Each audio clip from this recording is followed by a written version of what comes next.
queridos amigos, vamos hoje ter uma nova reflexão espiritual. Vamos discutir algo muito controverso e muito interessante. Nós vamos falar sobre os dons do Espírito Santo. Uns dizem 7, outros dizem 10.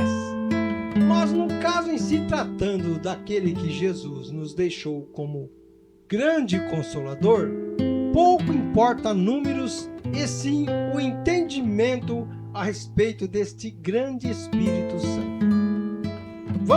Vamos falar um pouquinho sobre ele, esse amigo nosso, para que não haja diferenciação e não podemos deixar dúvidas.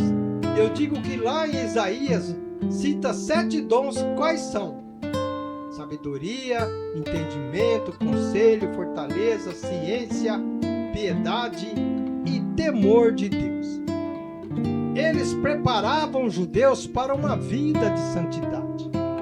Mas Paulo, diferentemente, cita 9 dons conforme está escrito lá em 1 Coríntios 12.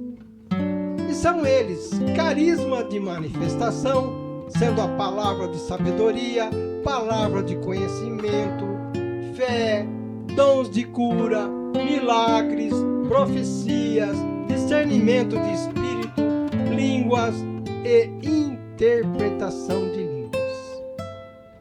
Não mudou nada. Mas vamos explorar hoje somente os 9 dons espirituais, conforme eu falei, citados pelo apóstolo Paulo, lá em 1 Coríntios 12.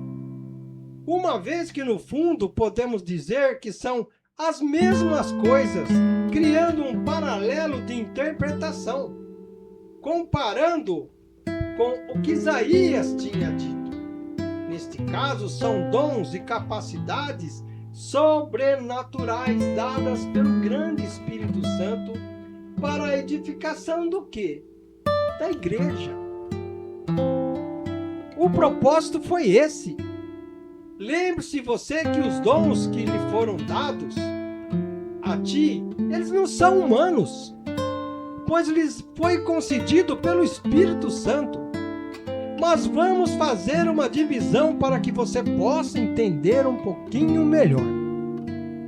Eles são divididos em várias categorias, aonde o Espírito Santo atua com liberalidade, ou no irmão, ou principalmente dentro das igrejas.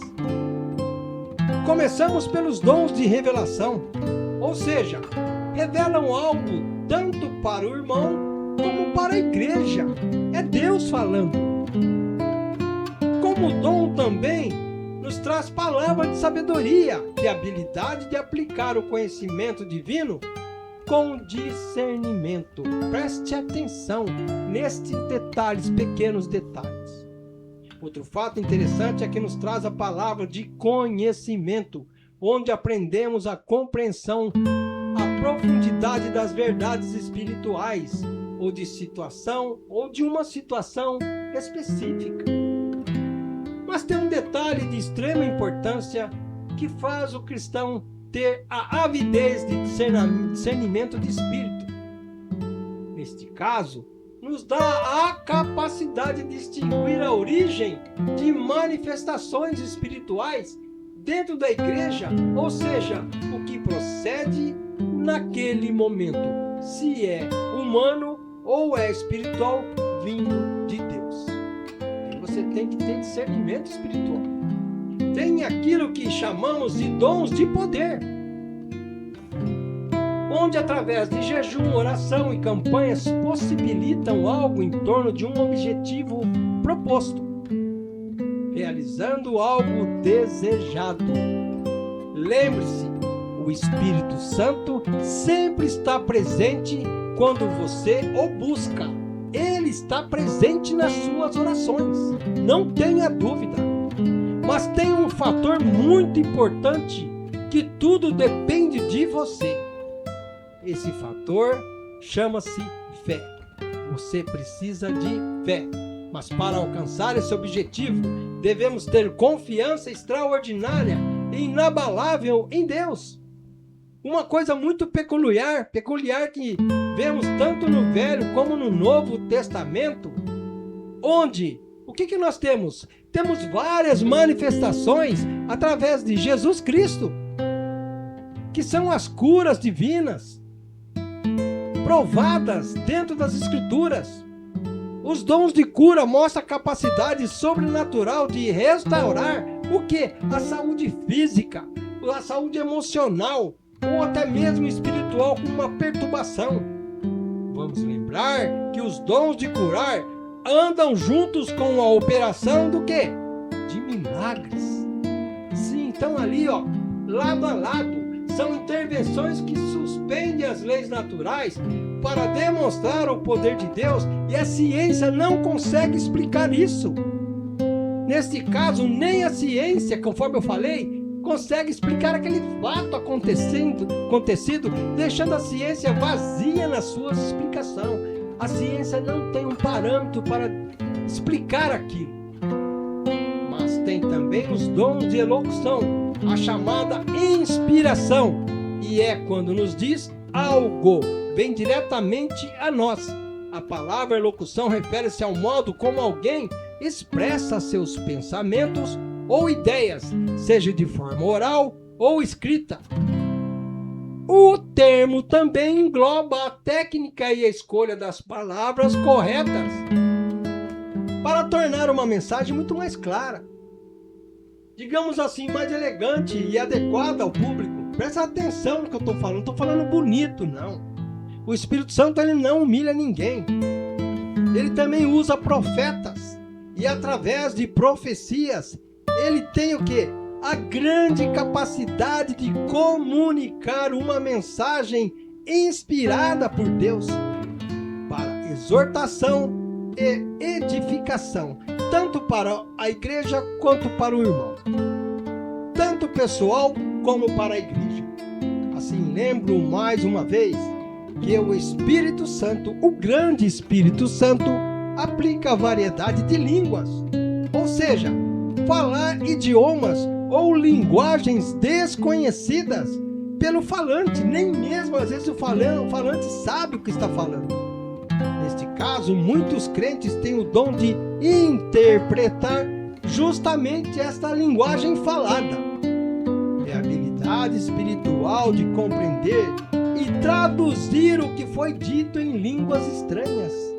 Isso é lindo, esse dom é maravilhoso. Mas eu vou acrescentar algo também, já que estamos falando do grande Espírito Santo. Eu vou acrescentar algo a mais neste contexto. Vamos falar dos frutos do Espírito. Os frutos do Espírito são as virtudes geradas na vida do cristão pela sua ação divina. E sabe onde que está escrito isso aí? Lá em Gálatas 5, no verso 22 e 23. Então vamos enumerá-los, vamos falar sobre ele. Primeiro, o amor, que também é chamado de ágape na Bíblia, e é a base de todas as virtudes, o amor incondicional e altruísta ao próximo. 2. A alegria é um estado de contentamento interior que independe das circunstâncias eternas. Sim, a paz, que é o conforto espiritual que sentimos com a sua presença, com a presença do Espírito Santo.